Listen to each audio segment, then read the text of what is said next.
Good morning, everyone. I'm Karith Foster with my co host Jennifer Hart. We are live at CPAC just outside of Washington, D.C. in Maryland. We are at the fabulous Gaylord Hotel, and this is day two of CPAC. And we have had some very interesting interviews. Uh, please go back online and check. We've talked to people who are really out to make the world a better place. They're trying to change things, they're trying to get information out. We had an amazing medical professional sharing about some things that have come up since 2020 has happened. We've had people who are running for office. And later today, y'all, touch wood, it's still happening. We're going to have Mike Rowe on. Now, yesterday, if you've been following what's been going on, Steve Bannon spoke. JD Vance spoke. The heads Elon of CPAC. Musk. Oh, Elon Musk. How could I forget that? Yes. That was kind of a surprise because nobody was sure if that was actually I happening. know it was really Right. cool. And the Pam Bondi, she also spoke. So, like, this is a stacked up lineup of professionals, of influencers, entrepreneurs, people who are really actively trying to get this administration not just, I mean, they're off the ground, right? But like running and running at full speed. So Jennifer, give me some of your impressions of like how yesterday went for us and for like what's happening at CPAC. I thought for us it was amazing. We had 14 guests that came on our show, which was incredible. We got to hear from all different people. Like Kara said, healthcare professional all the way up to an author over children's books. I just thought it was powerful. And one of I think our top thing was it Stephen Shaw who talked about the LBJ. Hold on, Shane. Shane. Shane Did I say it? Shane Stevens, Sorry. out of Texas, Yes. who had like riveting information to share with us, like an actual recording Of of his his grandfather grandfather's, like and LBJ's right hand man that who were who was talking about the assassination of John F. Kennedy and how LBJ had planned it out. yeah. So it was pretty powerful. I actually listened to a little bit of it this morning and I was just like blown away at what I was hearing. So everybody who was like had a conspiracy, called it a conspiracy, you're like, see, Yes. I told you. Right. So there's, they're like, where's the evidence? Well, here's some evidence. Like, it was a recording that he held on to for some time and he's known about it for some time. And he was waiting for the right time to release it. And, I don't think this man had any agenda to like, make money off of this. It's No. just like, this is his family history. Well, if you hear the recording, his grandfather was like a multi-millionaire. Uh-huh. And all that money that he had was taken from him by the government. Yeah. So it's not like, because Dana had asked him, did you inherit any? He's like, no, I didn't get anything. Right. It's like, we had this recording. It got given to us. We put it in a safe. He's like, I've shared it with very few people. And I thought that was super powerful. And I mean, I grew up writing history reports and English reports on John F. Kennedy's assassination. So I've always been very intrigued by it. I can't wait till they release all the reports on it. They're supposed to. I think we're on like 35 or 34 days. They're supposed to release. There's a lot that's supposed to come out now, and with Kash Patel now being named the, who's going to oversee the FBI and all that stuff, like we're going to see a lot of revelations. Cat Williams, who's a comedian. I don't know if you know who he is. Yes. But he had a bit. He had a whole special that caused a lot of waves talking about how like the veil is going to be lifted in 2025 into 2024, and not just in like the entertainment world, but in politics and with regard to like the healthcare system. And we see a lot of these things coming to fruition. Right. Which is, I think, a very positive thing. I know it's going to be very hard for some people to swallow because we want to have trust and faith in the people that we've chosen to lead us. Well, and there's different level of people too. You have to realize like some people love change and they'll jump right into like a swimming pool. They're not going to test the water. Or there's other people out there that don't love change, and it's whenever there's a rapid changes we're experiencing right now in our country. Some people are like, what the heck's going on? Why are they doing all this? But, I'm excited to see change because I feel the last 4 years we haven't seen much of anything. Yeah. And we need a difference in our country. Well, I think healthy skepticism is good, Mhm. right? Like, Right. it's that my father has a saying that he probably says it twice or three times a week. Believe 50% of what you hear. No, 20% of what you hear and 50% of what you see. And I think the number's changing to 80% with AI and Oh yeah. all of the ways that Oh people yeah. can manipulate things. So, do your research, do your reconnaissance, talk to people who aren't just in your echo chamber. Exactly. Right. I mean, and that is why free speech is such a big deal. And we've had many people on stage talking about, hopefully, especially in colleges and universities. So I'm on the advisory board of FIRE, which is Foundation for Individual Rights and Expression. And they were initially FIRE, Foundation for Individual Rights in Education, protecting free speech on college campuses. Oh, And wow. they are the ones who do the rankings on, what college campus has the best, like, free speech policies, which ones are ranking really low. And at one point, Harvard was one of the worst. And so they get these reports and it gets published. And if the administration cares, then they try to do something to help out. Right. Chicago Right. is one of the best schools, University of Chicago, and Mitch. Oh gosh, I'm blanking on his name. Mitch Daniel. Yeah. He really has taken every effort to make sure that they signed a free speech policy, Right. because he doesn't want his students, his faculty, his staff, his professors to only have one set of ideologies. Like, the idea is for growth, right, and Right. expansion, and you're entitled to make your own decisions. Mhm. And that's what I support, and that's why I support it. Obviously, as a comedian, as a speaker, as people who broadcast, Yeah, absolutely. we want to be able to say what we want to say, and we can admit that it's our opinion, Right. Exactly. which a lot of things that are happening on the show is our opinion, which is wonderful. And I think it's important that to allow everybody to have their own opinion. Like at the end of the day, like it doesn't matter if you disagree with us or you think something totally different than us. I think embrace whatever you believe and, and don't feel like we're trying to persuade you. But I think for myself, it's like I have to look at the facts and I have to really research what's going on. And I have to make decisions for my children, Yeah. Yeah. And so I think it's important to like make sure that you are not just listening to people, but you're actually digging in and figuring out what's going on. Yeah.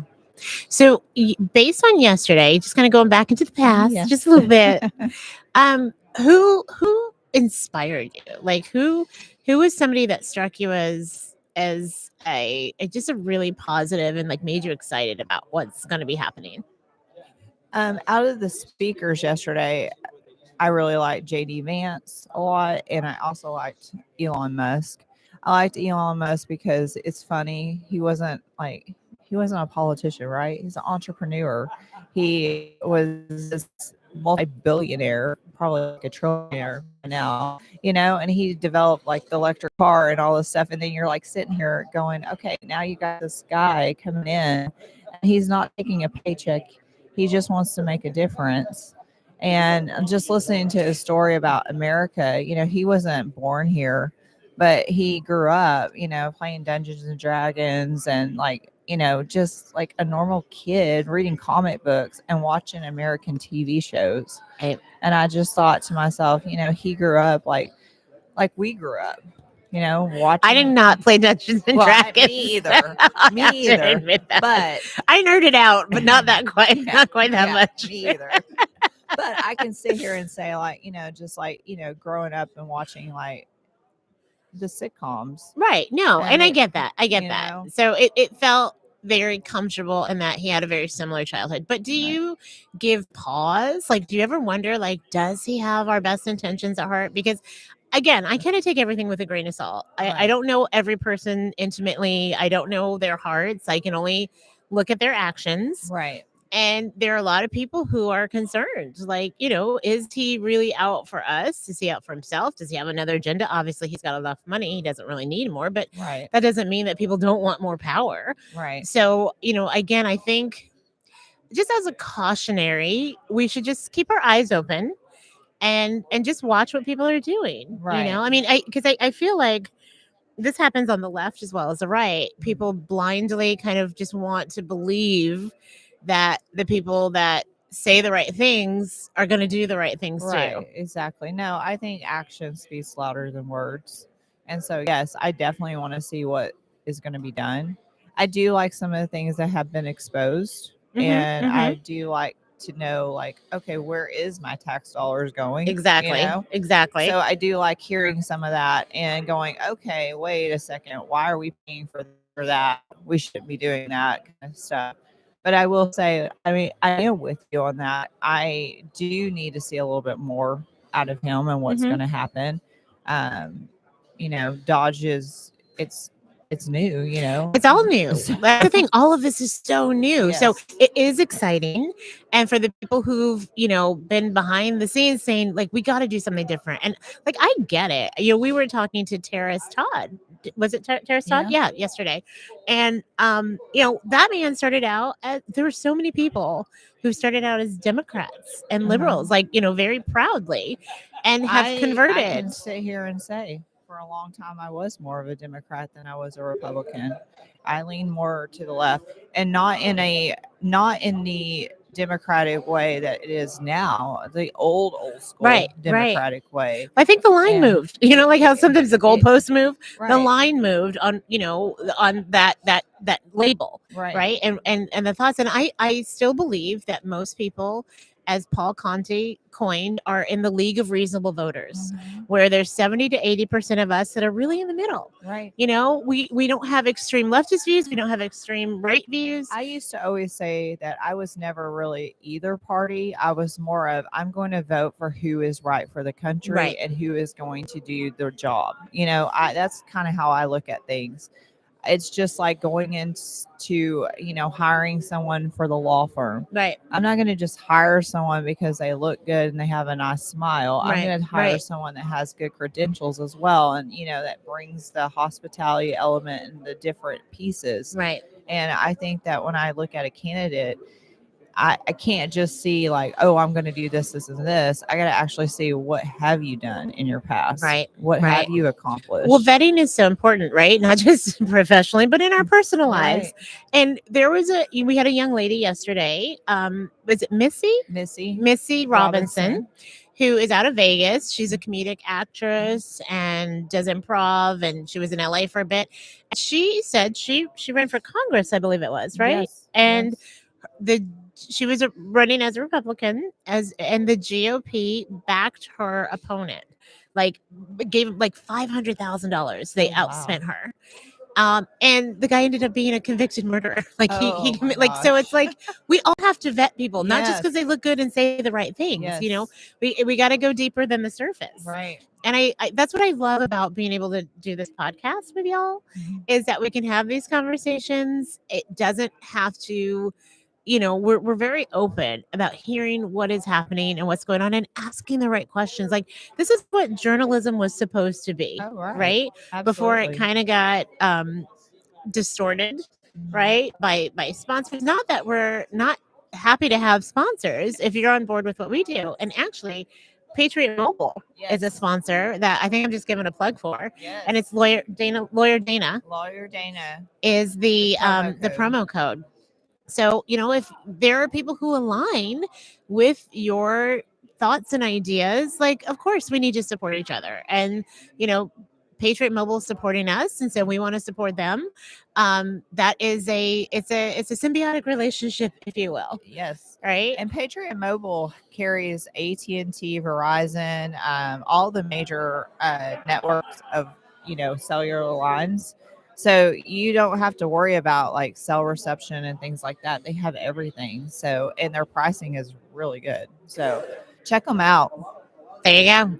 So we were going that way, talking about how we support people, because there are so many different people with so many different ideas, and that's why again it's critical to check everybody out. And are we going to know everything about everybody? No. I mean, we could be married to people and not know. Hello. Hi, girls. We had the sweetest little college girls come by yesterday who are here just on a project and they're interviewing people. And they were so sweet. And I was so proud of them because they just were here to get the pulse, you know? Yes. And they were very appreciative of having conversations with us because they were like, this was a real conversation. Like, you're not just spouting like, you know, slogans and so like to be able to do that, that's what we have to do on this show. Absolutely. Right? Is have these real conversations that you know, are also educational but entertaining Right. and informative because Right.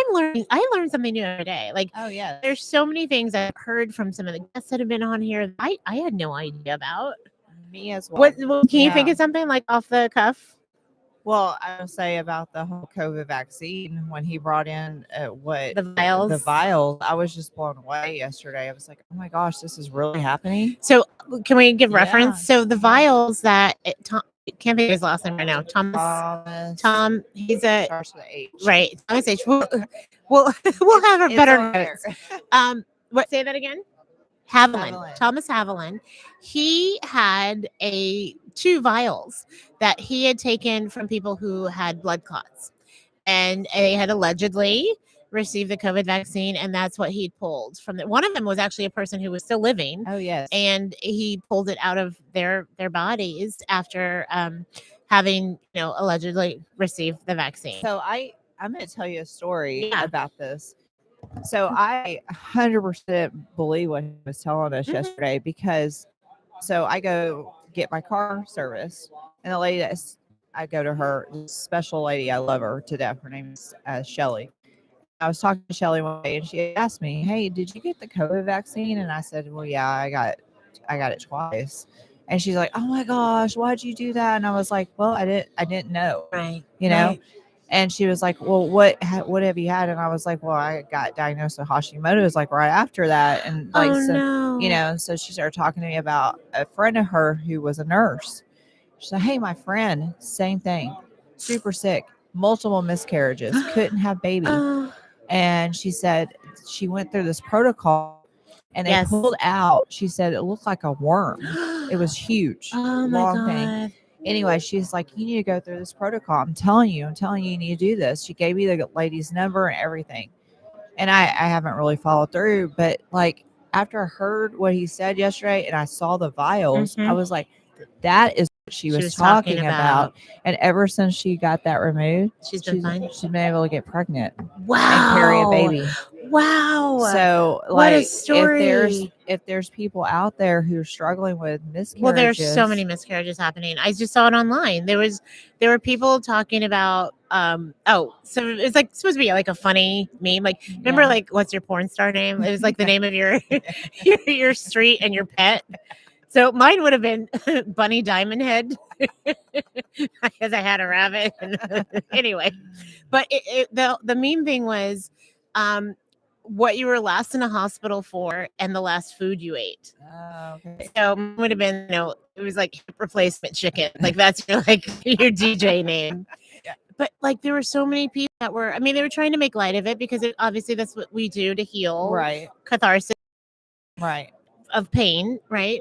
And like this one woman was like, you know, miscarriage jello. And then other people like, I'm with you, girl, miscarriage this. And I couldn't believe the number of people who were saying they were having miscarriages. Like, that's not normal. That's not okay. Yes, it does happen. I'm not saying it doesn't, but at the rate that it's happening now, at the rate of infertility. Yes. My OB is also a midwife. And she was saying that after 2020, the rates of miscarriages she had, the rates of babies that did make it to full term, who had respiratory and lung problems, like it was a notable difference.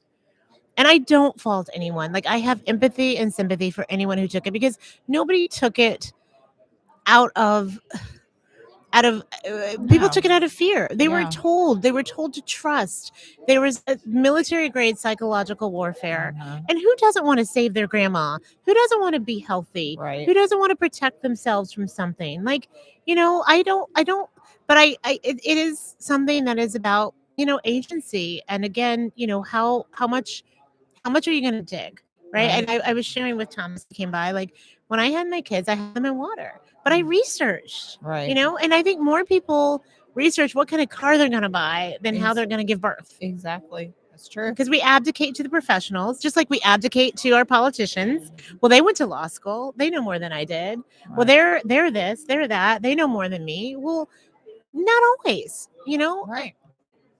Hey, I don't have a degree in like nutrition, but I will tell you what, I sit there and research it all day long right? to a point that I could tell you all kinds of supplements and things you should be taking and things you should be doing.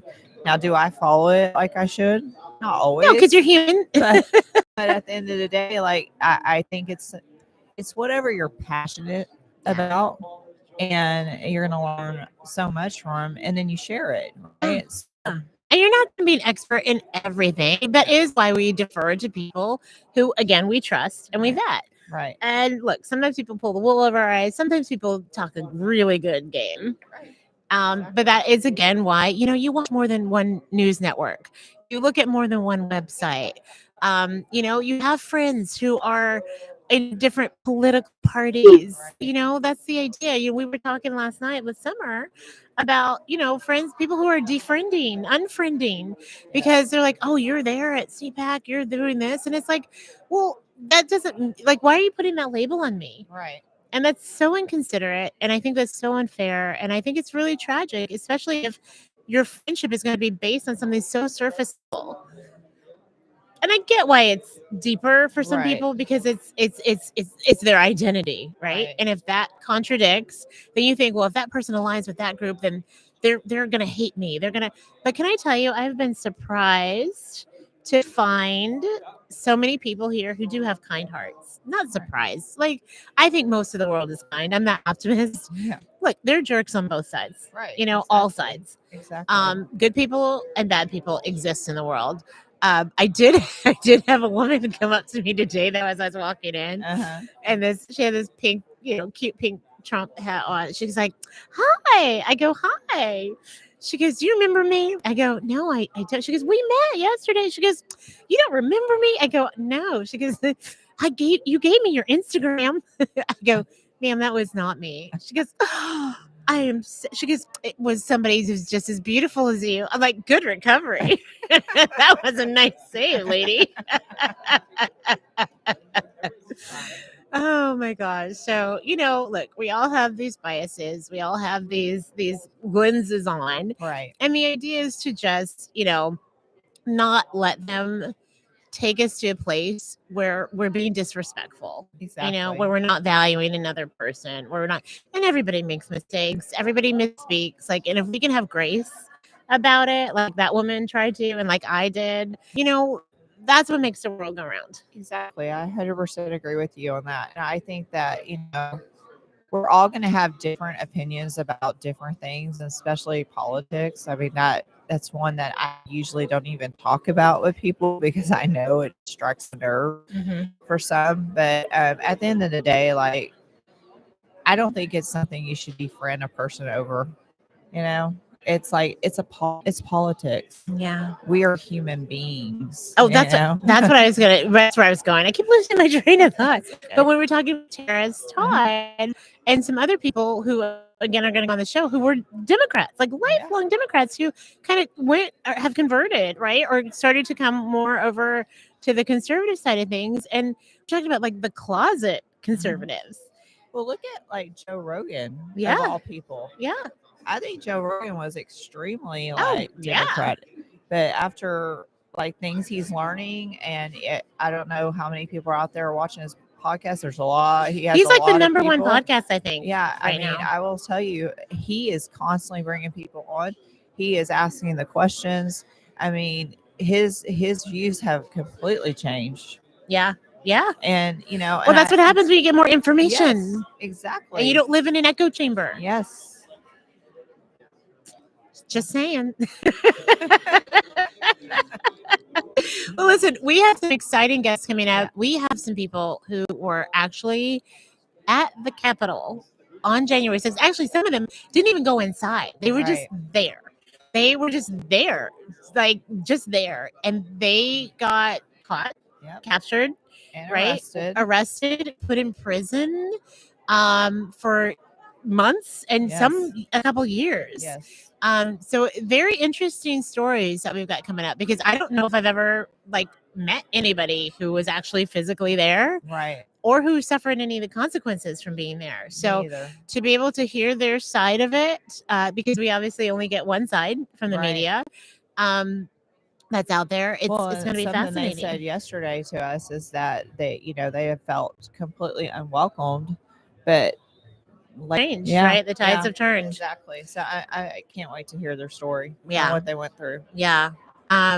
What else is going on? So our lineup today, apologizing for his handwriting. Leo, you took the notes, my friend. We are grateful. We also have guest speaker Mike Waltz going to be in the main room today. Okay. Speaking.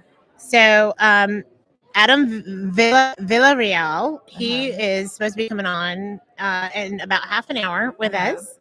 And then Gregory Purdy, who is somebody who is there, he's coming on at 11. Yes. Joshua James Ryan Lawrence. I did a little reconnaissance on him. He is running for governor of New Mexico, and he's actually originally from Texas. Awesome. He actually has a very interesting, like he said his family came from like over on the Mayflower. Oh wow. So yeah, he's That's cool. But I did a little reconnaissance on him last night. I was like, I was exhausted, so I think I fell asleep listening to it. We all were exhausted and aching because walking around. But that's what conferences do to you. We'll recover. But he's somebody who thinks in a very interesting way. And that is kind of, for me, what's been really exciting about this. I mean, you have people here who are kind of like in their zone, just, rah, rah, sis been bah. And then you have other people who are like, you know what? I was here. Now I'm here. This is how I think. This is what I want to see happen. These are the changes that I want to see happen in the world, because they're not so much political. They just they know that if they want to make a difference in the world, they have to do something and they have to be proactive. And I believe that there are people on the left side who feel that way too. And maybe we'll get a chance to cover them. But they're actually, I spoke with a gentleman at the bar. Maybe we'll get a chance to cover them. But they're actually, I spoke with a gentleman at the bar last night who said he couldn't believe he was even here. And he came because he just was interested in hearing what people at CPAC had to say. Right. Who are these people that are like so supporting of Trump, and Right. what's going on? And I really appreciated knowing that like people are coming not to judge, but to learn. Right. I think that's important. And, Summer made a comment last night, and I 100% agree with it. If this is a Democratic president or whatever, I think that we would want to learn what they're doing, right? Because it's everybody's president, right? I mean, it's America's president, right? Right. Whether you like him, hate him, love him, can't stand him, he's still the president. Right. So we gotta stay informed. We can't just be like, well, I don't like you, so I'm not interested. Right. Like, you're giving away your agency when you do that, and you are responsible for yourself, and you need to, it doesn't mean you have to go, dive deep into everything, but just know what's going on so you're not surprised. Exactly. And I think it's also great that people are, like you said, there's a lot of people here that are not politicians. They just have an idea and they want to talk about their idea. And we're seeing more and more of that in our nation. And I think it's great, because what makes the world go around is a bunch of different people with a bunch of different ideas. How boring would life be if we all thought the same way, if we all dressed the same way, if we all looked the same way, if we all loved the same way? Like, that was Stepford world, and that's terrible. Right. So this is kind of cool. This is kind of cool. Yes. Anyway, I think we're going to wrap this up. Hi, good morning. We are, thank you. We are here live at CPAC. Where people are walking by, that's where we're waving and saying hi. I feel like we're kind of like, at the Today Show and like that bubble, the little fishbowl. That someone loves us. It was very sweet. Very sweet. Very sweet. We saw a cat come by. I think it's an emotional support cat all the way from Paris, France, named yeah. Jixie. Yes. Yeah. She Got was a picture. cute. We'll put it up online. Anyway, y'all Yes. stay tuned. We will be back with some really great interviews and some fun conversation. Lawyer Data himself will be joining us and conducting a lot of these, and we'll just see how the day develops, and we'll keep you posted. So y'all take care. Remember, hit that little bell, like and subscribe. Yes. Lawyer Like Data our Podcast. page. Share this with your friends, because we are not just here to be talking heads. We're here to inform, to educate, and of course, to entertain. Right. So we'll see you in a little bit. Bye.